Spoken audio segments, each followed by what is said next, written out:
62 to go and they come to the line. Oh, look at, oh no! Oh, he spun the tires and then spinning into the wall. I think Cleetus would have held on to that car and obviously did hold on to it, but he qualified 11th, climbed into the top 10, and then everything fell apart.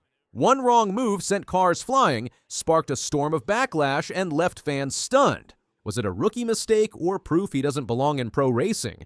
This is how Cleetus McFarland's ARCA debut turned into the most talked about race of the season. Garrett Mitchell, better known as Cleetus McFarland, has built an empire around speed and spectacle. From hosting massive automotive events to launching his own racetrack, he's more than just a content creator. He's become a symbol of car culture. But even with a loyal fan base and real track experience under his belt, entering the Arca Menard series at Charlotte was a leap into the unknown. This wasn't his first RCS start, but it was his first time tackling a 1.5-mile intermediate oval, much different than the super speedways he had tried before. On May 23, 2025, McFarland rolled into Charlotte Motor Speedway for the 5th race of the season, knowing the stakes were high and all eyes were on him.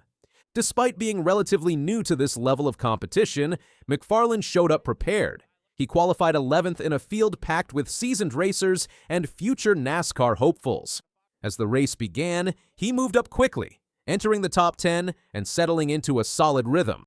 Here at Charlotte Motor Speedway with Garrett Mitchell, a.k.a. Cleetus McFarland. Yes, sir. You qualified, you were 11th fastest in practice, you qualified 11th today. Then came the first caution. Most teams dove into the pits for fresh tires, but McFarland and his crew rolled the dice, they stayed out.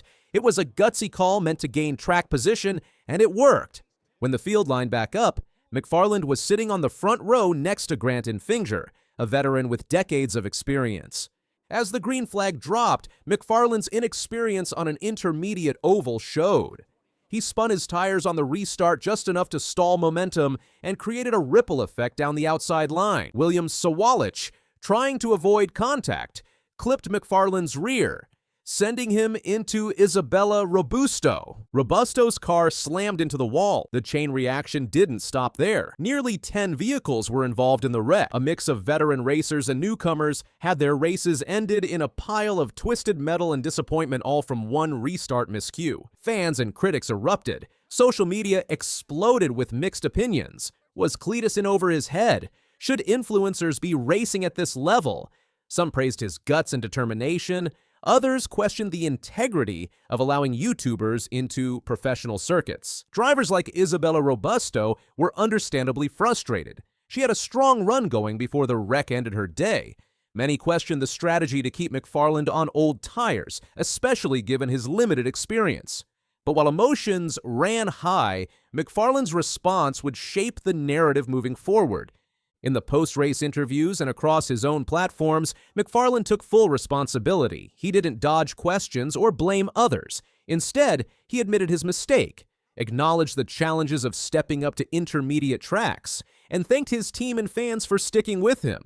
I want to start out by apologizing to the team that I took out, McFarland told Fox Sports 1 after the race. I think it was several cars. I just feel terrible. Every time I go racing, I don't want to get taken out. I felt it.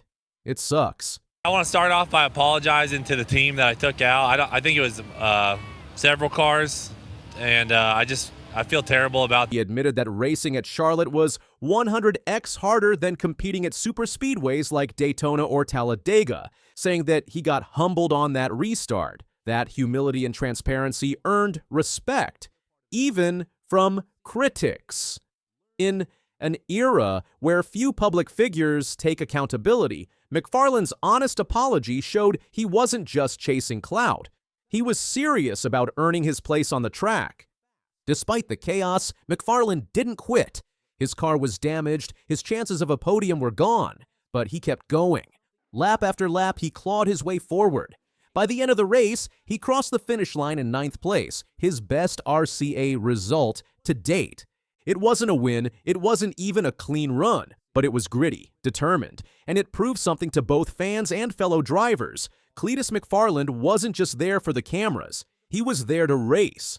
While the wreck dominated headlines, another driver made a statement of his own. Austin Green, In just his second Arca start, led a race-high 52 laps and took the checkered flag for his first career win. Driving the number 82 for Pinnacle Racing Group, Green held off heavy hitters like Grant Enfinger and LeVar Scott to seal the victory. Austin Green coming off the final turn. And the 82 car of Austin Green takes the checkered flag. His performance added another layer to the night. New talent rising, old names showing consistency, and the Arca field proving that it's one of the most competitive developmental series in motorsports. McFarland's ARCA performance reignited the ongoing debate: should influencers and online personalities be allowed to compete in professional motorsport series? Some argue it brings fresh eyes, new fans, and more revenue. Others say it dilutes the sport and puts unproven drivers in dangerous situations. He was visibly frustrated with himself, slamming the wheel with his fists and even slapping the top of his helmet inside the race car. "I blew it," he radioed to the team, calling it a rookie mistake. The Charlotte wreck gave ammunition to both sides. For critics, it was proof that viral fame doesn't equal racecraft. For supporters, McFarland's top 10 finish and post-race maturity showed he belonged. Cleetus McFarland isn't done. Far from it. He's already talking about the next race, the next test session, the next opportunity to improve. He knows he made a mistake, but he also knows he can get better. With each start, he's learning not just the technical side of racing, but the culture, the etiquette, the pressure, and he's doing it all in the spotlight, under scrutiny with millions watching. He's also bringing something new to the sport: mainstream attention. His fan base is massive, and every move he makes on the track introduces a whole new audience to Arca. Sponsors notice, broadcasters take interest, and suddenly, a developmental series that once flew under the radar is grabbing headlines. But that spotlight is a double-edged sword. Every misstep becomes magnified, every decision questioned. McFarland isn't just racing other drivers. He's racing against public perception. The challenge ahead isn't just about learning to win, it's about proving he deserves to be here in the first place. What comes next could make or break his racing career. Will he fade after the headlines, or will he silence the critics and become a serious force in Arca and maybe beyond? The 2025 General Tire 150 wasn't just another race. It was a defining moment for Cleetus McFarland. He caused a wreck that changed the shape of the race, but he also proved he could take the heat, learn from it, and keep racing. He didn't walk away with a trophy, but he earned something else: respect. From fans, drivers, and the racing world that now knows his name not just from YouTube, but from what he did on the track. One thing's for sure, this won't be the last time we hear about Cleetus McFarland in Arca. And after Charlotte, everyone will be watching a little closer. Do you think Cleetus has what it takes to rise in professional racing, or was Charlotte just beginner's luck? Drop your thoughts in the comments, because his next race might just prove everyone wrong. Don't forget to like, subscribe, and stay tuned. The next chapter is coming fast.